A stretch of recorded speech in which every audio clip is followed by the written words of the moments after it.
Hello, everyone, and welcome back. This is your Arsenal FanTV USA. Welcome back to all the soccer fans, all the football fans around the globe. Appreciate all the fans and our new subscribers everywhere in the world. And thanks for watching.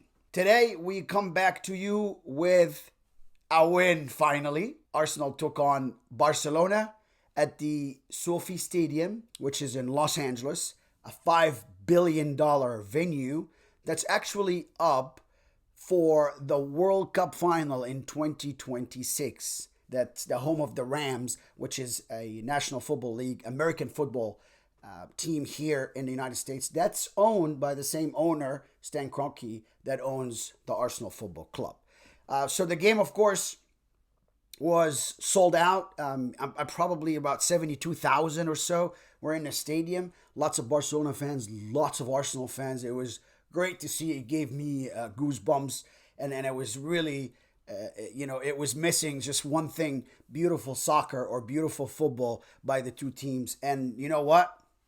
They came through. So let's start by talking about who started for both teams. So for Barcelona, we saw Ter Stegen in goal, of course, their German goalkeeper, their coach Xavi, which of course we all know. The Barcelona coach that used to play for Barcelona was one of the greatest midfielders of all time. Now he's a coach, won the La Liga last year with Barcelona. And of course, that's a young team, so that's a great already a trophy that a new manager like Xavi can actually, put in his trophy cabinet. So good for him. And he decided to go with Ter Stegen again. Sometimes we see him captaining, and we saw him captaining Barcelona. Dest, the American right back, which I personally like very much. He's one of the very, very good American players, and I like to see him. Has pace, has a lot of quality for right back, which is, a rare position. However, Barcelona are talking about selling him or loaning him, so I'm not sure that he is going to be with Xavi or with Barcelona next year. Next to him was Araujo, Christensen, and Marcos Alonso, of course, the ex-Chelsea player, as a left back. The three in front of them was Romeo, I think was the holding midfielder. Abdi and Pedri had more movement, and then Gundogan was in the middle, and right in front of him was, of course, your Robert Lewandowski, the ex-Bayern Munich lethal striker. The Polish player is one of the best strikers in the world. And that's how Barcelona started. Now let's go to Arsenal and how they started. A bit surprising for me that I didn't see Declan Rice, but what I'm hearing he wasn't fit. That's all. He just wasn't fit. So let's leave Declan Rice out of the equation right now, because again, he's our new most expensive signing that we've ever had, and we want to see him every single minute. But again, he was fatigued. He didn't feel good. What the report said was Zinchenko injured, Rice doubts. So we're going to leave it at that. Started in the back, of course, in front of Ramsdale, our number one. We had Ben White, right-hand side of defense, or right back. Next to him was William Saliba, Gabriel, and then next to Gabriel was who? Timber. Jurrien Timber started. He's a natural right back, but he started as a left back, and I love to see that. If you watched the last episode, that's exactly what I talked about. I did not want to see Tomiyasu there. I wanted to see Jurrien Timber. Here's Mikel Arteta trying, so good on Mikel, trying Jurrien Timber in that left back position, which he's done to me. He did very, very well. He closed out Rafinha, one of the fastest, one of the best wingers in the world. The Brazilian is sometimes unstoppable, right? But I thought Jurrien Timber did a great job. In the middle, surprising to see Thomas Partey and Kai Havertz and Odegaard in front of him. I know that's what newspapers are saying when we bought Kai Havertz, that he should be in that position, that Mikel Arteta want to use him in that position. It's okay to say or to agree or disagree, but when we see it in action, that's everything. I don't think Kai Havertz is right now, for the moment, the right man for this position. I think Trossard is even better than him in the middle. I think there is even, Jorginho or Thomas Partey or Odegaard. All these midfielders are ahead of Kai Havertz in that position. So I would start Kai Havertz on the wing or even through the middle. He's a big guy. We start Gabby Jesus sometimes to the left. So let's go with Kai Havertz through the middle. But anyways, going back to this formation, In the middle, like I said, Partey, Odegaard, and Kai Havertz. And then in the front, on paper again, was Gabby Jesus to the left. In the middle was Trossard, and on the right-hand side, of course, is Bukayo Saka, right? But again, you could see during the game that's a lot of, position interchanging. If Bukayo Saka goes this way, someone will come that way to his position. But what happened, or the movement that happened, wasn't really from Bukayo Saka. Bukayo Saka stayed on the right-hand side, was lethal, made a lot of assists, scored from the right side. But that left side, we could see that Gabby Jesus, Kai Havertz, and Trossard, they switch. So Trossard will come back. Gabby Jesus would be up front. Kai Havertz on the left. Or Trossard will go up. Gabby Jesus will tend to the left. And Kai Havertz will come behind him, which he failed. He wouldn't track back as Trossard did. Gabby Jesus stayed up front more. But we saw a lot of movement from Arsenal. And it was really, really, really easy on the eye. The football was great. The movement was great. They worked hard for each other's. And you could see Barcelona started very aggressively. Scissor tackles. You see players going at players, pushing them potentially. The referee from Oregon, I don't think he did the best job. I think he was shocked. He's his real job is a music writer for movies. Nice guy. However, he was really, I think, overwhelmed. I think the size of the game was really bigger than him. And hey, listen, you can't blame him. It was just very intimidating atmosphere from both fans. The players are going at each other's. These are very, very tough games to ref, and you need experience to know how to manage them. With that said, hey, I don't think he was really that bad. But again, a couple of calls here and there. We could see Mikel Arteta and Xavi both talking about the referee right after the game. We could see during the game how both of them, coaches, Xavi or Mikel Arteta, from both sides, were having really strong exchange of words with the referees. We don't want to see that. The ref is the ref. Leave the ref manage the game. We should manage our players. But hey, sometimes it just happens. It's the passion of the game. So I'm not going to go say these guys are the worst because they did that. No, we all become passionate. We don't mean any harm. We just want our teams to win, right? So moving on from the referee, we started the game, and here's Barcelona, 7 minutes. Martin Odegaard couldn't get to the ball. A mistake by our captain. I'm not sure why am I seeing this from Martin Odegaard, but it's still preseason. But he just didn't impress me in that game at all, right? So here's the first goal. He let the ball go, and now Abdi picks it up. He's very quick, gets back towards our goal, towards left side, gets into the 18, gets into a race with Willy Saliba, wins the race with our fastest defender, puts the ball. First Barcelona strike was on goal, but Ramsdale stopped it. It was the greatest save of the game. And then the second one, of course, ricocheted from him back to Lewandowski. He was there. Of course, we know the Polish Predator. He scored with his left foot. That was the first goal. Didn't like Arsenal going down early in the game like that. However, Arsenal showed character by holding on to their game plan, to their position, to their press, to their pressure, and did that very well together. The reaction when the ball was lost was very, very quick. They tried to regather themselves, tried to, have enough position of the ball so they can draw Barcelona out and they can go and score. And here's Bukayo Saka, 13 minutes. He kept going at him. But at this point, he gets a ball back from the Barcelona defense by mistake. He has Ter Stegen in front of him. And he remembers right away what Arsene Wenger said. You are a great player, Bukayo, but you need to use your right foot more. And here is one of the best students in the world. The guy wants to learn. The kid gets better every week because he wants to learn. And he actually took that lesson. Didn't take it for granted, but he did take that lesson, listen to it, and here he is. The goalie Ter Stegen thought he's going to go to his right with the left foot, naturally, but Bukayo took his right foot and scored in the 13th minute, first goal. Arsenal 1-1. Fast forward to the 22nd minute, and here's Bukayo Saka again from the left-hand side, coming all the way and passing to Odegaard, right on that line. Odegaard makes the ball to Trossard.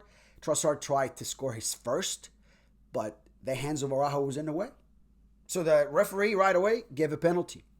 Who takes the penalty? Bukayo Saka. 22nd minute, he misses that penalty. You don't want to see Bukayo Saka missing penalties anymore. I hear you. I understand. Here, the end of the game, we won. It's going to happen. It's going to happen. But the end result is we won. So let's move on. He missed a penalty. He missed it before. He's going to miss again. It is what it is situation. But again, Bukayo Saka, train more, repeat more, practice more, take more penalties so you can minimize these mistakes. Because we got to get rid of the mistakes at training, right? 34 minutes, they get a free kick, about 40 some odd yards out to the left, Rafinha's territory. He steps up, takes it. Martin Odegaard is in the wall, two-man wall, and he's the one protecting the goal from this side. The ball gets shot, of course, with the left foot. He turned towards goal. It hits him in the arm, changed direction, goes in. Ramsdale lost it. Ramsdale lost it because it should not happen. The captain should not do that. No player should ever turn their back if they're in the wall. You are in the wall, cover your face in your area, and then stop the ball. You're in the wall to do such, not to turn. If you're looking this way, you're, of course, wider. This way, you're not wider. So you exposed your goalkeeper. That depends on you. Again, not a great move by our captain, which, again, I didn't see a lot from this game. But hopefully, listen, we're still preseason, so hopefully he gets better, gets rid of all these mistakes and all these problems in practice before the Premier League season and the Champions League season and the FA Cup season and the League Cup season start. We need you sharp, Martin. And you are our captain. You are our example. So we need you sharp. Not just in training, not just in some matches. No, every time, all the time. Consistency is key, especially for the armband. I mean, you're the captain. You have more on your shoulders than anyone else. So we go down, unfortunately, 2-1. However, fast forward again, the game now became a bit rough. They were going at us, in a very extreme fashion. And it was borderline red cards we saw. Of course, it's a friendly, so it's really difficult for a referee to produce a red card. But in my eyes, he should have. There was Araujo had that scissors scissor kick on Kai Havertz. Some people saw that he got the ball, but it's just he launched the force and scissors. In my eyes, that's a red card, or that's a ground for a red card right there. However, it didn't happen. So we move forward. 43 minutes now. We see Bukayo Saka again. Didn't stop this whole half, to be honest. Bukayo was the best Arsenal player. And he goes down the line this time. Of course, takes Marcus Alonso to the cleaners. He did that three times. He's got pace, and he's using it. I love that. So he takes the ball again all the way to the line after he passes Marcus Alonso and sends it all the way on top for Martin Odegaard. Trying to head it, but the header was very weak. It landed on Kai Havertz's foot. He was there. He was available. I'd love to see that from the German. He puts his left foot, boom, and there's a goal. He's at the right place at the right time. And that's what we need to get more goals. So I was really, really glad to see that from Kai Havertz. And now it's 2-2. First half is over. A lot of changes came about midway for both teams, especially for Barcelona. 11 changes. But again, players like Koundé, De Jong, Garcia, Casey, Fran Torres, Ansu Fati, Dembele, Ousmane Dembele, one of the best, if not the best. He's the most expensive winger in the world. Pine came in, and Florian Marin. Sergio Roberto also. So you could see the names. I'm also, again, mentioning all these names so you could see the Barcelona names and the team they have. It's not an easy team to beat. We had one change. We had Kai Havertz go out. He looked a bit tired. He played a lot of football preseason already. And Emil Smith-Rowe, our number 10, which I was very happy to see him came in for Kai Havertz. That's the beginning of the second half. But before we made our wholesale substitutions, also, 56th minute, we saw Trossard receiving that ball and right at the 18th, or at the tip of the 18th, takes the player in with his left foot, scores an amazing goal. And now Arsenal is 3-2. And right after that, we see 62nd minute, Fabio Vieira comes in for our captain, Martin Odegaard. 70th minute, we had 3 substitutes. We had Partey, Saliba, and Timber all depart at one point. KT, Kieran Tierney, Kior, and Jorginho all came in. Of course, naturally, Kior went as a center back. KT went to his natural left back position, and Jorginho came in through the middle as he always for Thomas Partey. And like I said, I was really, really happy that Kieran Tierney stayed with Arsenal, didn't go anywhere. Hey, listen, I can talk and talk and talk about this young man, but in this specific game, you can see, number one, the way he defended, again, one of the best, if not the best, and he is the most expensive winger in the world, Ousmane Dembele. He closed him down. He would run after him, not to have him even turn. Before Ousmane turned, Kieran Tierney was there. He put his foot at the right time. I know one of them hit the post, but he was still there. If he wasn't there, that was in. So his defensive work was second to none. And then he goes at the 78th minute all the way up front to put on a beautiful ball. You just needed to touch it with his left foot. He curved in one that just begging. It's begging to be touched to go into goal. And Trossard was there, and he said, okay, I'm going to take that opportunity. And he scores again. He was on fire. Trossard was maybe the best player, him and Bukayo Saka. What a great game. Now we go to 78th minute, more substitutes. We see Gabi Jesus goes out. Eddie Nketiah comes in, the man that's eyed by Crystal Palace. Trossard went out for Gabriel Martinelli. Bukayo Saka also and Gabriel went out at the 84th minute. Bukayo Saka went out for Kozier Duberry, new player, young player. And Robert Holding came in for Gabriel. 88th minute, we see Barcelona score again. This time, it's Fran Torres. Hey, listen, I did not want to see this. This was a mistake from us. That's why we conceded the goal. Robert Holding had the ball, trying to stop it. Look, as a defender, you have to work on that every single day. Every single day. How to stop the ball closer to you. When that ball is coming at you, how to stop it closer to you. When that pass is coming at you, or that shot's coming at you, or whatever it's coming at you, how to take your foot back, stop that ball as close as possible to you. Robert Holding didn't do that. It was stolen, and Fran Torres went and scored after that. So now they have their third goal, and they think that they can come close to us and maybe draw. But Fabio Vieira, 90th minute, he said, absolutely not Barcelona. He receives that ball from Jorginho from midfield, turns, goes to his left foot, and he puts in an amazing left footer to go around the goalkeeper. Arsenal win this game 5-3. And that was a wrap. Of course, Arsenal at that point, we're not going to lose that game. But what a game. Mikel Arteta's men came in and did really, really well. I don't think any player did bad. It's just, again, my comments were all towards Martin Odegaard. He did not live up to his standards, so he was the only underperformer. But other than that, everyone played a great part in this game. I was very, very much enjoying watching the whole entire game. We next have Monaco. We go back now. We fly to England to play Monaco the Emirates Cup, and then after that, of course, who.